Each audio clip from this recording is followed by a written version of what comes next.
Nagsimula ang palabas sa gitna ng isang kagubatan sa Argentina. May isang bahay na pagmamay-ari ng isang lalaki na nagngangalang Duque. Si Duque ay dating isang secret agent ng gobyerno. Ngunit mula nang ang kanyang kapatid ay pinatay ng mafia boss, pinili ni Duque na umalis bilang secret agent at manirahan mag-isa sa gitna ng kagubatan. Hindi nagtagal nakarinig si Duque ng mga kaina-hinalang ingay na nagpapahiwatig na may taong sumusubok na pumasok sa kanyang bahay. Ngunit ang taong ito ay ang kanyang pamangkin na si Joanna. Dinala ni Duque si Joanna sa loob at tinanong kung paano niya nalaman ang kinaroroonan ni Duque. Sinagot siya na pinaalam sa kanya ng kanyang ina. Pagkatapos niyaya ni Duque si Joanna para mag-dinner. Simula nang mamatay ang ama ni Joanna o ang kapatid ni Duque ay hindi na siya nabubuhay ng mapayapa at palaging pinagmumultuhan ng alaala ng kanyang namatay na ama. Kaya naman pumunta si Joanna sa bahay ni Duque dahil gusto niya ng pagbabago ng tanawin at sana ay makalimutan na niya ang kanyang ama.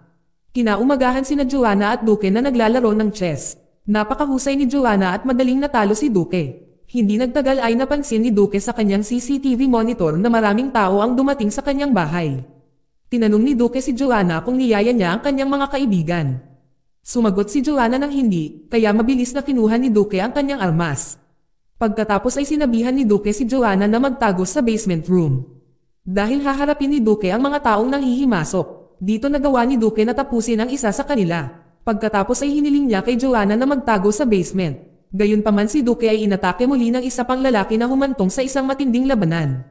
Pagkatapos ng mahabang pakikibaka sa wakas ay natalo ni Duque ang lalaki.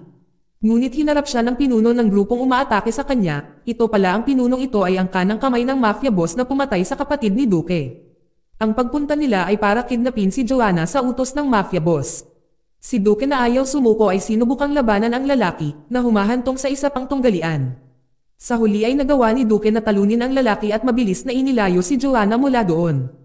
Habang nakipag-ugnayan si Duque sa isang lalaking nagngangalang Malco Saido, na lumalabas na si Malco Saido ay isang dating kapitbahay ni Duque. Si Duque ay ipinagkatiwala ang ilan sa kanyang mga armas kay Malco Saido. Hiniling ni Duque na magkita sila kaagad sa karaniwang tagpuan nila. Pagdating ni Duque, ipinaliwanag niya na inatake sila ng mga hindi kilalang tao. Kaya nais ni Duque na kunin ang armas na ipinagkatiwala niya dati kay Malco Saido. Gayunpaman ay sumagot si Malco Saido na siya ay abala sa sandaling ito at nangakong ibibigay ang mga armas kay Duque bukas ng umaga. Sa huli ay naunawaan ni Duque at umalis, pagkatapos ay pumunta si Duque sa bahay ng isa sa kanyang mga kasama na nagngangalang Nancy. Dito si Duque ay iniwan si Joanna kasama si Nancy dahil ang kanyang bahay ay inatake ng kalaban at si Duque mismo ay kailangang pumunta upang makipagkita sa kanyang dating amo sa special agency. Nangangako siya na babalik sa lalong madaling panahon. Makalipas ang ilang minuto si Duque ay nakikipagkita sa kanyang dating amo. Dito ipinaliwanag ni Duque na ang kanyang bahay ay inatake lamang ng isang lubos na sinanay na grupo ng mga tao. Si Duque ay humiling ng pahintulot na alisin silang lahat at gayon din na i-recruit ang kanyang mga dating miyembro ng koponan mula pa noong panahon niya bilang isang special agent. Si Duque ay kailangang humingi ng pahintulot dahil kapag may nangyari ay protektahan ng kanyang amo si Duque at ang koponan mula sa legal na problema. Pagkatapos marinig ang paliwanag ni Duque sa wakas ay nagbigay ng permiso ang amo sa kanya. Pagkatapos noon ay bumalik si Duque sa bahay ni Nancy. Subalit pagdating ni Duque ay nakita na lamang ni Duque ang bahay na magulo at si Nancy ay nasugatan ng husto. Maaring humingi lamang ng tawad si Nancy at sinabing si Joanna ay kinidnap ng isang grupo ng mga tao. Mabilis na dinala ni Duque si Nancy sa hospital para sa pagpapagamot. Matapos makatanggap ng medikal na atensyon, bumalik agad si Duque sa bahay ni Nancy. Dito pumasok si Duque sa secret room at nakipag-ugnayan sa bawat isa sa kanyang mga dating miyembro ng team mula sa special agency. Unang nakipag-ugnayan si Duque kay Ler, ang pinakamahusay na hacker na nakatira ngayon sa Middle East. Tanong ni Duque na pumunta si Ler sa punong tanggapan dahil may apurahang misyon na kailangan nilang tapusin. Sa kabila ng panghinaan ng loob ng kanyang asawang si Ler ay piniling puntahan si Duque na kanyang dating miyembro ng koponan. Pagkatapos ay nakipag-ugnayan si Duque sa kanyang dating kasamahan na si Molo na nasa Mexico. Bukod pa sa pagiging bihasa sa labanan, si Molo ay mayroon ding kadalubhasaan sa pag-defuse at pag-assemble ng mga bomba. Nakipag-ugnayan si Duque kay Molo at sinabi na kung kailangan niya ng tulong ni Molo, umaasa siyang pupunta si Molo sa kanyang punong tanggapan. Kinaumagahan sa huli ay pumayag si Molo dahil itinuring niya si Duque bilang kanyang sariling kapatid.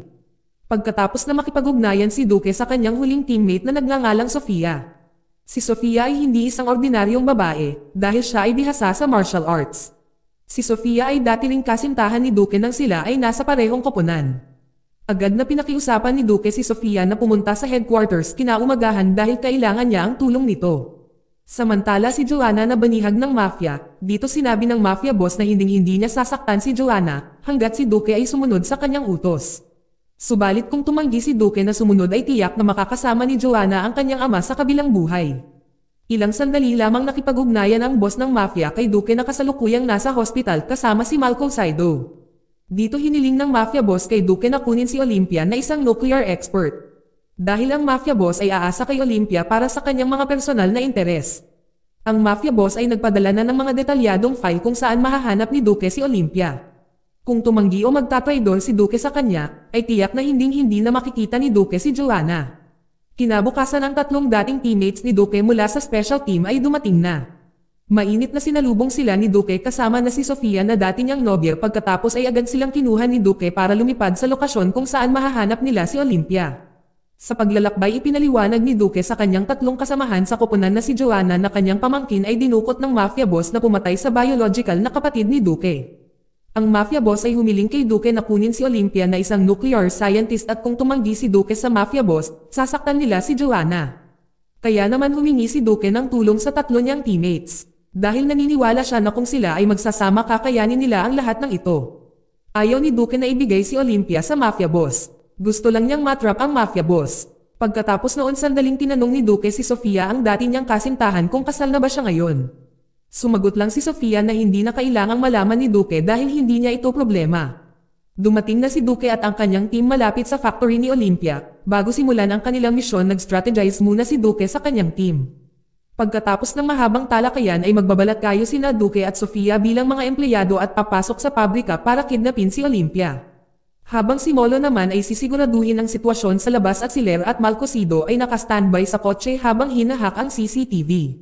Makalipas ang ilang minuto ay nagsimulang magbalat kayo sina Sofia at Duque, ang kanilang mga sarili bilang mga empleyado ng pabrika upang makapasok, habang sinimulan ni Molo na pabagsakin ang mga gwardya sa labas. Si Ler at Malcolm Saido ay sinimulan din ang kanilang mga aksyon sa pamamagitan ng paghack ng CCTV. Pagkatapos ay nagbibigay sila ng direksyon kay Duque at sa iba pa. Ilang sandali matapos na matagumpay na nakapasok sina Duque at Sofia at mabilis na pumunta sa silid ni Olympia. Gayunpaman dito na-trap sila sa isang glass room. Dahil maling password ang naipasok ni Sofia, nagpatuloy si Ler na i-hack ang system para iligtas si Duque. Sa kasamaang palad ang system ay protektado ng maraming layer ng mga password. Agad na lumikha si Molo ng pagsabog na nagdulot ng panik sa lahat ng naruroon. Si Duque at Sofia nagsimulang maubos ang kanilang hininga, dahil wala man lang oxygen sa silid. Buti na lang dahil sa pagsabog kanina nag-malfunction ang system dahilan para bumukas mag-isa ang glass room. Si Duque at Sofia ay lumabas na kunwari sila ang naka-assign na iligtas si Olympia. Dahil dito ay pinaubaya si Olympia papunta sa kanila at agad na isinakay ni Duque at ng iba pa si Olympia sa kotse. Gayunpaman, sa halip na magmaneho ng maingat, si Duque ay nagmaneho ng walang ingat na nagdulot ng hinala sa iba pang mga gwardya na humahantong sa isang habulan. Ngunit nangako si Sofia kay Olympia na ipapaliwanag ang lahat mamaya kapag ligtas na ang kanilang sitwasyon. Habang si Duque at ang kanyang koponan ay patuloy na hinabol ng mga gwardya at pinaputukan. Si Molo na nakaramdam ng pagkadismaya at naghagis ng isang maliit na bomba patungo sa sasakyan ng gwardya. Pagkatapos noon ay hinarangan sila ng dalawang sasakyan ng gwardya. Ngunit walang takot na sinaksak sila ni Duque, sa huli ay matagumpay na naiwasan ni Duque at ng kanyang koponan ang lahat ng humahabol na mga gwardya. Pagkatapos na agad na lumipat si Duque at ang kanyang koponan sa pribadong eroplano na inihanda nila noon pa man. Makalipas ang ilang oras, dinala ni Duque at ng team si Olympia sa kanilang headquarters. Dito tinanong ni Olympia kung ano ang ibig sabihin ng lahat ng ito. Ipinaliwanag ni Duque na pinoprotektahan nila si Olympia dahil may isang mafia boss na gustong dukutin siya. Sinabi ni Duque na kinidnap ng mga mafia si Joanna at si Olympia ang kapalit. Gayunpaman, syempre walang intensyon si Duque na gawin iyon dahil sinadya niyang bitagin ang mafia boss sa pamamagitan ng pagpapanggap na ibibigay si Olympia. Kasabay nito nakipag-ugnayan ang mafia boss kay Duque at hiniling sa kanya na ayusin ang isang palitan sa pagitan ni Joanna at Olympia. Si Duque ay sumang-ayon sa mafia boss at napagkasunduan na magkikita sila sa tulay sa lungsod. Bago umalis si Duque at ang kanyang team ay nag-strategize tungkol sa planong gagamitin nila. Iminungkahi ni Duque na siya mismo ang makikipagkita sa mafia boss. Habang ang iba ay magmamasid lang mula sa malayo, si Duque na pagpasyahan din niyang huwag isama si Olympia dahil balak niyang pangunahan ang mafia boss sa isang tiyak na lokasyon. Ilang sandali lamang matapos silang makatanggap ng panauhin na si Nancy na kalalabas lang sa hospital. Malugod na tinanggap si Nancy at ipinagpatuloy nilang lahat ang pag-uusap patungkol sa naunang plano. Pagkatapos pumunta si Duque para makipagkita sa boss ng mafia, habang naghihintay ang iba pa niyang mga kasamahan sa headquarter. Ngunit nang makaalis na si Duque ay natunton ni Ler ang kinaroroonan ni Jonah na nakakulong sa bakanteng gusali. Mabilis na kumilos si Molo at si Nancy para iligtas si Joanna sa gusali. Samantala sa headquarters ay hiniling ni Ler kina Sofia at Malco Saido na bantayan si Olympia. Makalipas ang ilang minuto ay dumating si Duque para makipagkita sa boss ng mafia. Ngunit nang makipag-ugnayan ay binalaan siya ng mafia boss na huwag siyang subukang linlangin. Sa kabilang banda dumating sina Ler, Nancy at Molo sa walang bakanteng gusali para iligtas si Joanna. Pero walang tao dahil isa lang itong bitag na ginawa ng mafia boss. Agad na kinontak ni Duque si Ler at sinabing kailangan na nilang bumalik sa headquarters. Dahil baka kukunin ng mafia boss si Olympia, silang lahat ay nagmadaling bumalik sa headquarters. Gayunpaman pagdating nila sa headquarters nagkagulo ang buong lugar at si Malco Saido ay nasugatan ng malubha. Sinalakay pala ng mafia at ng kanyang mga tauhan ang lugar para kunin si Olympia. Buti na lang at hindi matagumpay na nadukat si Olympia dahil nagtatago ito kasama si Sofia sa ventilation duct. Nang gabing iyon ay nagpasya si Duque at ang kanyang team na lumipat sa kanilang pangalawang headquarters, na matatagpuan sa isang barko. Dito agad nilang inayos ang kanilang plano kung paano iligtas si Joanna nang hindi ibibigay si Olympia. Hindi nagtagal matapos makipag-ugnayan ang boss ng mafia kay Duque na hinihiling na ibigay si Olympia ngayong gabi. Dahil kung hindi tatapusan ng mafia boss si Joanna kung hindi niya ibibigay si Olympia. Sa huli ay pumayag si Duque, ngunit gusto niyang marinig ang boses muna ni Joanna. Ipinangako ni Duque na malapit na niyang palayain si Joanna. Pagkatapos ay hinayos muli ni Duque ang diskarte sa pamamagitan ng paghiling kay Nancy na ibigay si Olympia sa mafia boss. Ngunit ang ibibigay nila ay hindi si Olympia kundi si Sofia, na mag-disguise bilang si Olympia. Habang si Olympia ay binabantayan ni Ler, naunawaan ng lahat at agad nilang sinimulan ang kanilang misyon. Nagawa ni Nancy na linlangin ang mga gwardya sa pamamagitan ng pagdala kay Sofia na nakabalat kayo bilang Olympia. Pagkapasok nila ay nakatago na pala sina Duque at Molo sa trunk ng sasakyan at malapit na silang sumunod sa back entrance. Habang naglalakbay si Duque at kinailangan ni Molo na harapin ang mga alipores ng boss ng mafia na humahantong sa isang laban. Pagkatapos noon ay pinakiusapan ni Duque si Ler na putulin ang lahat ng kuryente doon. Nang mawala ng kuryente na pagtanto ng boss ng mafia na may mali at dinala si Joanna sa rooftop sa parking lot.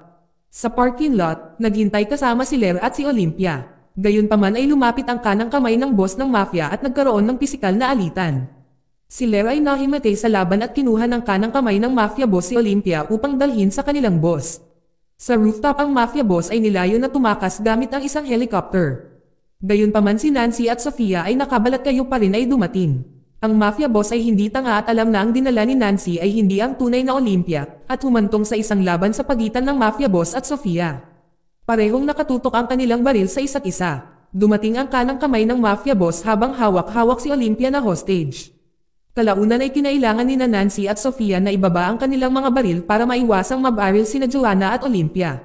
Ilang sandali lang matapos barilin ng mafia boss si Nancy dahilan para matamba ito at matagumpay na gumanti si Sofia. Hindi nagtagal dumating si Duque na hawak-hawak si Olympia bilang hostage.